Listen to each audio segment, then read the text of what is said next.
Homeopathy जय Hahnemann. हम अपने ऑर्गेनन के व्याख्यान के अंदर एक और कदम आगे बढ़ते हुए आज चर्चा करेंगे हम एपोरिज्म नंबर 14।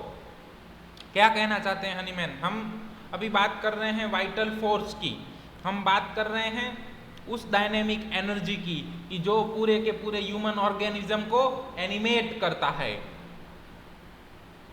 होम्योपैथिक गुरुकुल.com के ऊपर आप विजिट कर सकते हैं।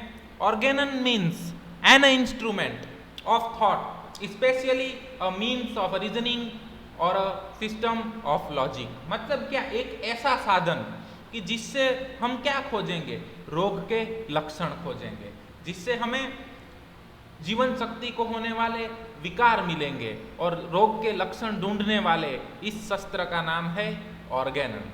क्या कहते हैं एपोरिज्म 14 के अंदर Hahnemann? There is in the interior of the man nothing morbid that is curable and no invincible morbid alteration that is curable, which does not make itself known to the accurately observing physician by means of morbid sign and symptom and arrangement in perfect conformity with the infinite goodness of the all-wise preserver of human life। क्या कहते हैं man? There is in the interior of the man, man के अंदर, human के अंदर, living organism के अंदर nothing morbid that is curable.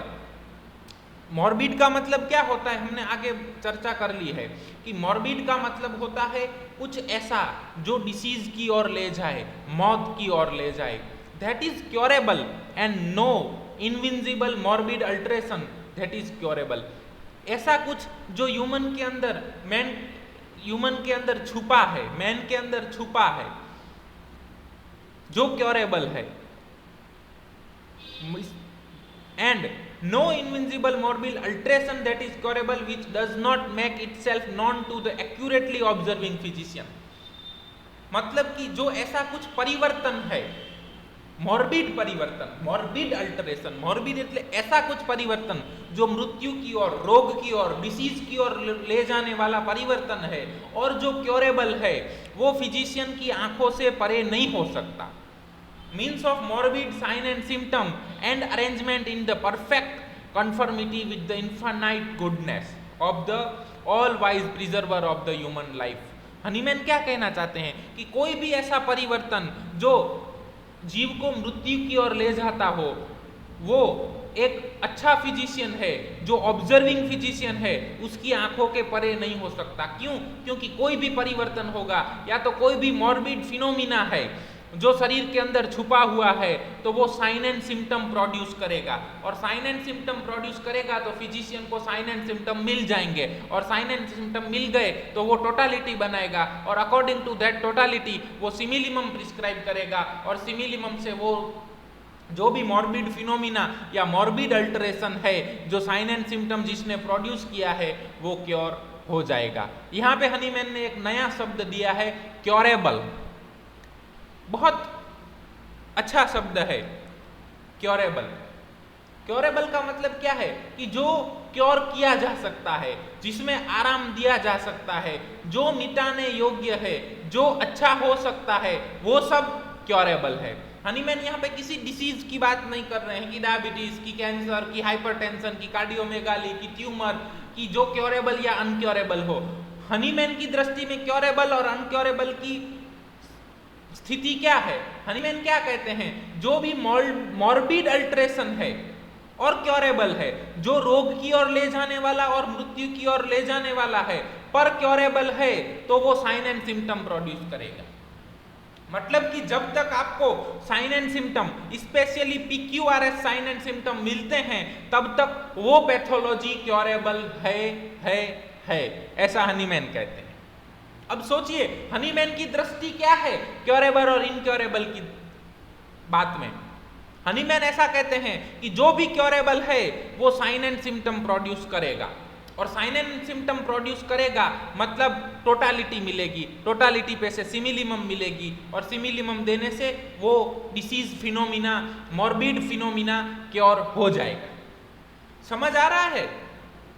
अगर कोई भी पैथोलॉजी है, कुछ भी है जो माइंड, बॉडी, इमोशन, कहीं पे भी कुछ भी साइन एंड सिम्टम क्रिएट नहीं कर रहा है, that is known as uncurable in the language of Hahnemann.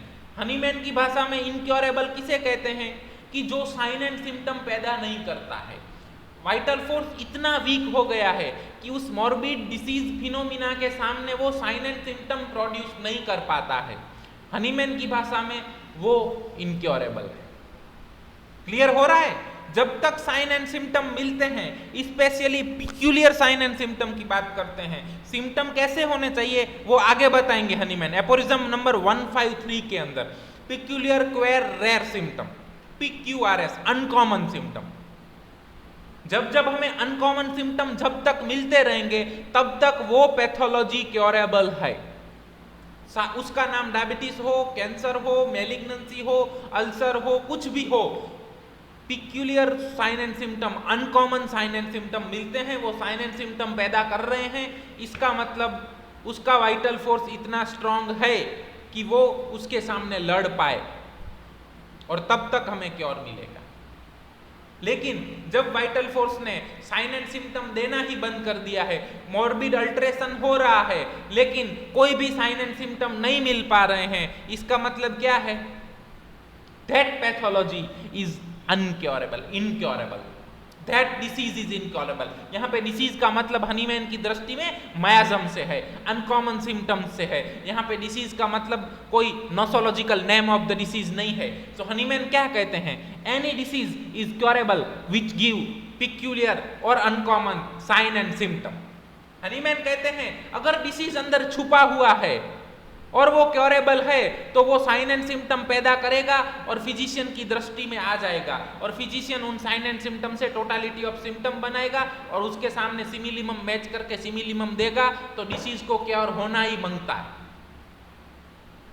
लेकिन अंदर कुछ छुपा हुआ है और साइन एंड सिम्टम पैदा नहीं हो रहे हैं, कोई भी साइन एंड सिम्टम नहीं है, देन हम उसको इनक्योरेबल पैथोलॉजी कह सकते हैं।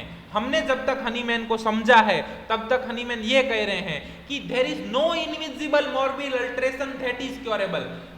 कोई इनविजिबल मॉर्बिड अल्ट्रेशन जो क्योरेबल है वो छुपा रह ही नहीं सकता, वो साइन एंड सिम्टम के स्वरूप में अपने आप को प्रोड्यूस करेगा। अगर कोई पर्सन है उसके अंदर सोरा आ गया तो वो सोरा इन्फ्लेमेशन प्रोड्यूस कर सकता है, इचिंग प्रोड्यूस कर सकता है, कुछ ना कुछ पिक्यूलियर मोडालिटीज पैदा करेगा, कोई डिस्चार्ज बढ़ेगा, कोई डिस्चार्ज का कैरेक्टर होगा।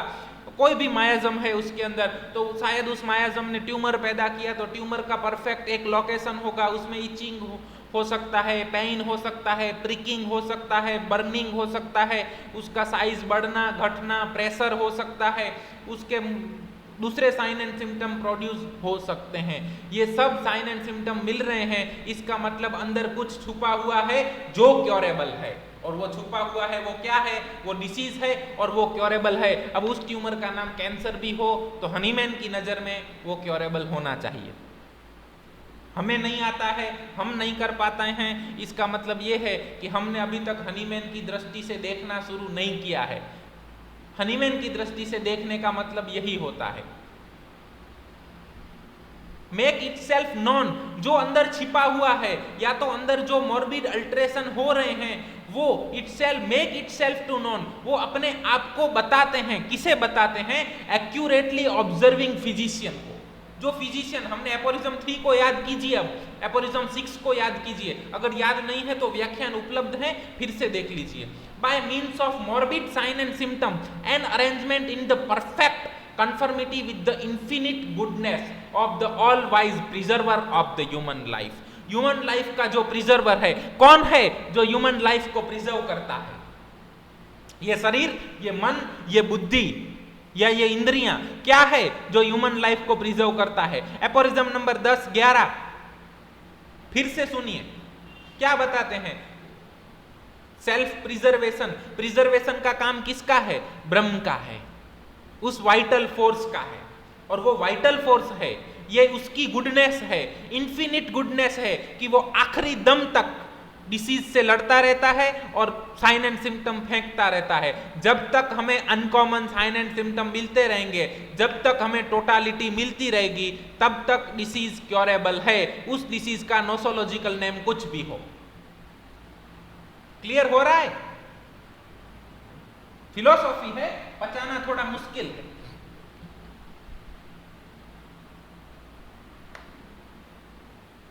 आगे आएंगे वन साइडेड डिसीज, जहां पे हमें साइन एंड सिम्टम बहुत कम मिलते हैं, उनको किस तरीके से ट्रीट करना है वो भी हनीमैन बताते हैं। लेकिन साइन एंड सिम्टम मिलते हैं इसका मतलब वो क्योरेबल है। जब तक सिम्टम मिलते रहेंगे मतलब disease is curable. Vital force में स्ट्रेंथ है कि वो मदद के लिए पुकार रहा है, उसको मदद मिलेगी तो वो ओवरकम कर लेगा। वाइटल फोर्स क्या है? वाइटल फोर्स एक राजा है जो इस पूरे शरीर, मन एवं बुद्धि रूपी राज्य के ऊपर राज कर रहा है। अब इसके ऊपर हमला हुआ, किसने हमला किया? मॉर्बिड फिनोमिना, कुछ दुश्मन हैं जिन्होंने हमला किया और राजा विकारग्रस्त हो गया है। अब विकारग्रस्त हो गया है तो वो क्या करता है? अपने प्रधानों को, अपने सेनापतियों को, अपने गुप्तचरों को बाहर भेज रहा है कि जाओ कुछ भी करके मदद लेके आओ, तुम उसके सामने लड़ो। उनकी लड़त शुरू रहती है, उस लड़त को हम एक्यूट डिसीज या एक्यूट एग्जासर्बेशन बोलते हैं। तब युद्ध शुरू रहता है। लेकिन युद्ध के बाद क्या होता है? What is definition of acute disease? जब आएगा तब हम देखेंगे, लेकिन अभी आपको वाइटल फोर्स के साथ एक्यूट डिसीज बता देते हैं। वाइटल फोर्स के साथ एक्यूट डिसीज का मतलब क्या है कि डिसीज जो शॉर्ट ड्यूरेशन का है और रैपिड ऑनसेट है, शॉर्ट ड्यूरेशन है, आइदर रिकवरी और आइदर डेथ हो जाती है। मतलब युद्ध का परिणाम क्या होगा? आइदर वाइटल फोर्स जीत जाएगा, आइदर दुश्मन जीत जाएंगे।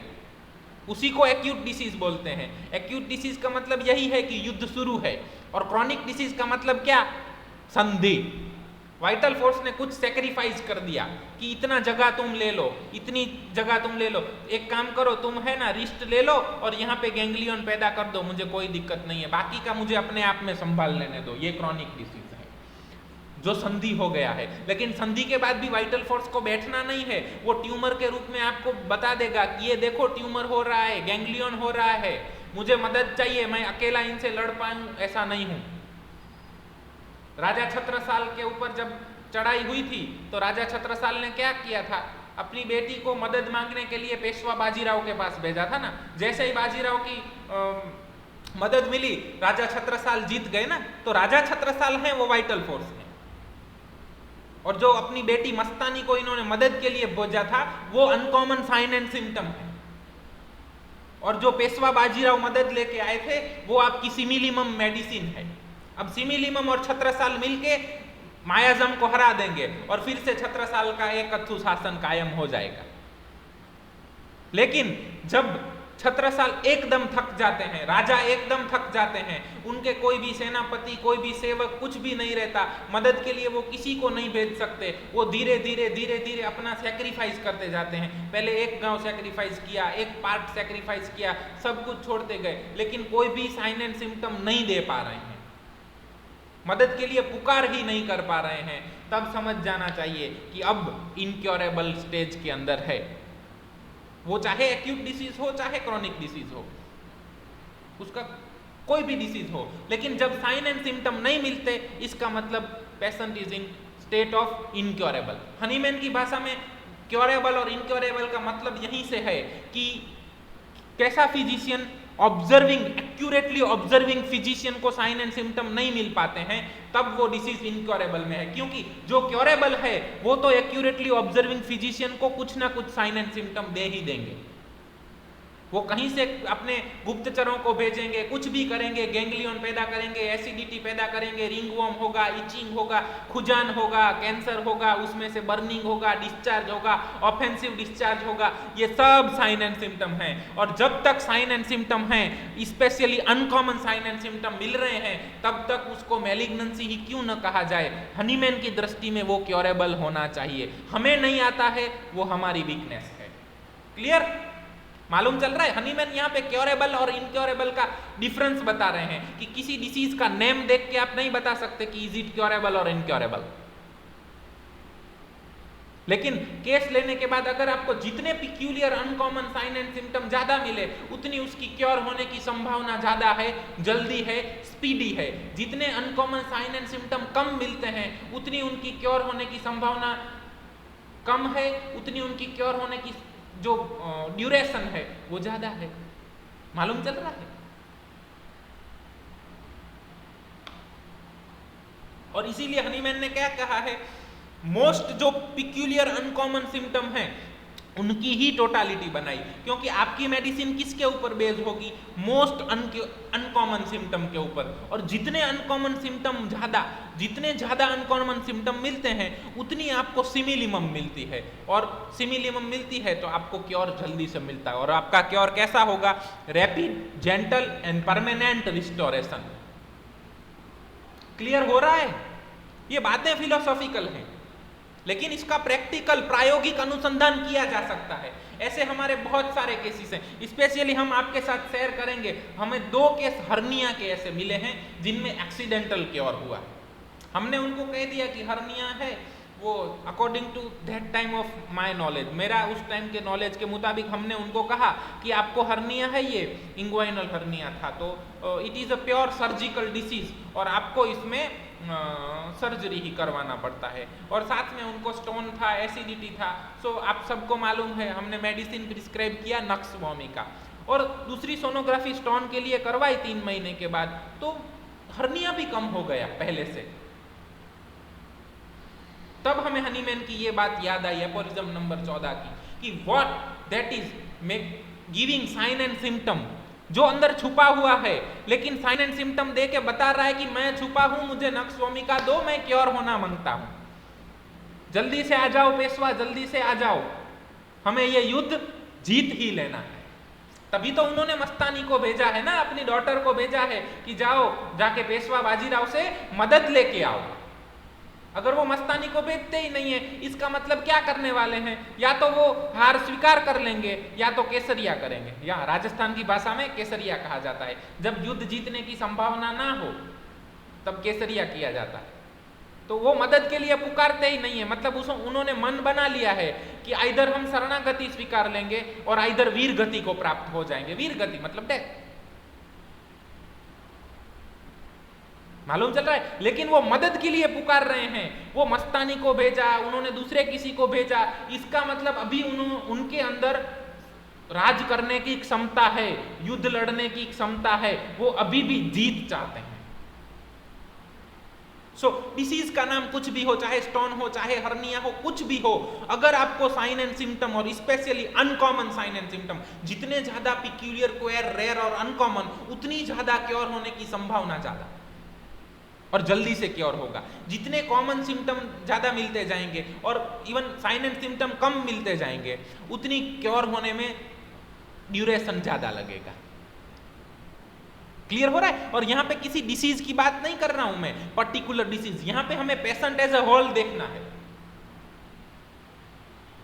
उसको स्टोन भी है, हर्निया भी है, एसिडिटी भी है, कॉन्स्टिपेशन भी है, सब कुछ है, तो उसको पेशेंट एज अ होल देखना है। सिर्फ हम हर्निया की बात नहीं कर रहे हैं, सिर्फ कैंसर की बात नहीं कर रहे हैं, पेशेंट एज अ होल, पूरे का पूरा पेशेंट देखना है, मेंटली, फिजिकली, इमोशनली, सब तरीके से। और वहां से हमें sign and symptom peculiar, queer, rare, uncommon मिल रहे हैं, दैट मीन्स पूरे का पूरा मायाजम को हम लेटेंट स्टेज में ले जा सकते हैं। वाइटल फोर्स के पास इतनी स्ट्रेंथ है कि वो अभी भी जीत चाहता है, इसीलिए मदद के लिए पुकार कर रहा है। Sign and symptom vital force की मदद के लिए पुकार हैं। ये राजा छत्रसाल की मस्तानी बेटी है जो बोल रही है कि पेशवा आओ, पेशवा हमारी दवाई है, पेशवा बाजीराव।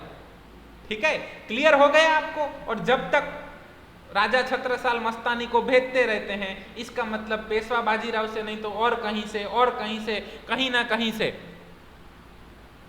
मदद तो उन्हें मिलेगी। और जैसे ही मदद मिलेगी राजा छत्रसाल जीत जाएंगे, क्योंकि उनका अपने गुप्तचरों को या संदेशवाहकों को या अपनी बेटी को भेजने का मतलब ही यही है कि वो मदद चाह रहे हैं, अभी जीतने की संभावना है उनके अंदर। लेकिन अगर उन्होंने मदद के लिए किसी को भेजना बंद कर दिया, उसका मतलब यही होता है कि आइदर उन्होंने शरणागति स्वीकार करने का ठान लिया है और आइदर वीर गति प्राप्त होने का ठान लिया है, वो इनक्योरेबल स्टेट के अंदर जाएगा। वो स्किन डिसीज भी हो सकता है, जरूरी नहीं है कि इनक्योरेबल सिर्फ मैलिग्नेंसी हो। जिस डिसीज के अंदर जहां पे आपको साइन एंड सिम्टम नहीं मिलते हैं, that is incurable according to Hahnemann. और ज़्यादा से ज़्यादा 99.99% केसेस के अंदर हमें साइन एंड सिम्टम मिलते हैं, इसका मतलब वो कहीं ना कहीं क्योरेबल हैं। हाँ, उनका ड्यूरेशन अलग हो सकता है, उनका क्योर करने का ड्यूरेशन अलग हो सकता है, उनको टाइम ज़्यादा लग सकता है, एक लेयर से दूसरे लेयर के अंदर जा सकते हैं, वो सब हो सकता है, लेकिन क्योर इज पॉसिबल। क्यों? क्योंकि अभी वो साइन एंड सिम्टम दे रहे हैं। क्लियर हो रहा है? सिंपल हनीमैन कितना अच्छा बता रहे हैं कि किसी डिसीज का नाम सुन के उसको इनक्योरेबल घोषित नहीं किया जा सकता, और ये ब्यूटी हमने भी अपना अनुभव करने के बाद हमें देखने को मिली। सो क्लियर हो रहा है? हनीमैन का मतलब है जब तक साइन एंड सिम्टम मिले इट इज गुड थिंग। इसका मतलब अभी वाइटल फोर्स इतनी स्ट्रेंथ में है कि वो डिसीज से युद्ध कर पाएगा, और डिसीज से युद्ध करने के बाद जीतना, उसको मदद चाहिए, और मदद के लिए ही वो साइन एंड सिम्टम भेजता है। वो अंदर छुपा हुआ है, राजा छत्रसाल किले के अंदर छुपे हुए हैं, लेकिन थोड़ी थोड़ी देर में तीरंदाजी होती है, थोड़ी थोड़ी देर में अंदर से गुप्तचर बाहर की ओर जाते हैं। इसका मतलब क्या है कि छत्रसाल अंदर है।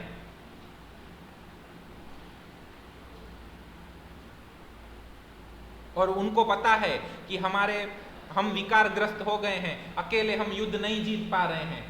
सो हनीमैन ये कहते हैं कि जो भी क्योरेबल मॉर्बिड अल्टरेशन है, क्योरेबल है, वो साइन एंड सिम्टम भेजेगा। जब तक vital force sign and symptom भेजता है तब तक वो जो भी पैथोलॉजी हो, जो भी रोग हो, जो भी मायाजम हो, चाहे कुछ भी हुआ हो, वो क्योरेबल है। उसका ड्यूरेशन अलग अलग हो सकता है, लेकिन अगर साइन एंड सिम्टम आना बंद हो गए that mean pathology in the incurable stages. और इसीलिए हनीमैन सप्रेशन करने को मना कहते हैं। इसीलिए हनीमैन कहते हैं कि जो साइन एंड सिम्टम आए उसको काट ना दीजिए, उसको सप्रेस ना कर दीजिए, क्योंकि ये तो वाइटल फोर्स के गुप्तचर हैं। आप क्या कहते हैं, मस्तानी मदद लेने जा रही है, किले में से मस्तानी निकली, मस्तानी को मार दो, तो मदद नहीं मिलेगी और राजा छत्रसाल वीक होते जाएंगे। मालूम चल रहा है? हमें तो मस्तानी को मदद पहुंचानी है, और तब जाके पेशवा मेडिसिन के रूप में जाएंगे और राजा छत्रसाल रूपी वाइटल फोर्स जीतेंगे और वर्षों तक राज करेंगे। क्लियर? समझ आ गया? Interior, the inside part of something, किसी वस्तु या व्यक्ति का आंतरिक भाग। सो डिसीज है वो कहां पे है? इट इज अ डायनेमिक ना, वाइटल फोर्स डायनेमिक है तो डिसीज भी डायनेमिक है। राजा के ऊपर राजा ही आक्रमण करता है ना। Morbid, showing interest and unpleasant thing, disease and death, अप्रिय वस्तु, रोग एवं मृत्यु में रखने वाला, जो अंदर छुपा है और रोग और मृत्यु के में रुचि रखने वाला है। Curable, use to about a disease then can be made better, रोग जिसका इलाज हो सके, सुसाध्य। Invincible, that can not be seen, जो दिखाई नहीं दे रहा है लेकिन वो साइन एंड सिम्टम के रूप में अपनी हाजिरी बता रहा है। ऑब्जर्विंग, नोटिस और perceive and register as it is being significant. Physician कैसा होना चाहिए? ऑब्जर्विंग फिजिशियन होना चाहिए। फिजिशियन, चिकित्सक, एपोरिज्म नंबर 1 देख लीजिए। साइन सिम्टम सबको मालूम है। अरेंजमेंट, प्लान और preparation for something that will happen in the future, भविष्य की किसी घटना के लिए व्यवस्था, प्रबंध, इंतजाम या बंदोबस्त। अरेंजमेंट।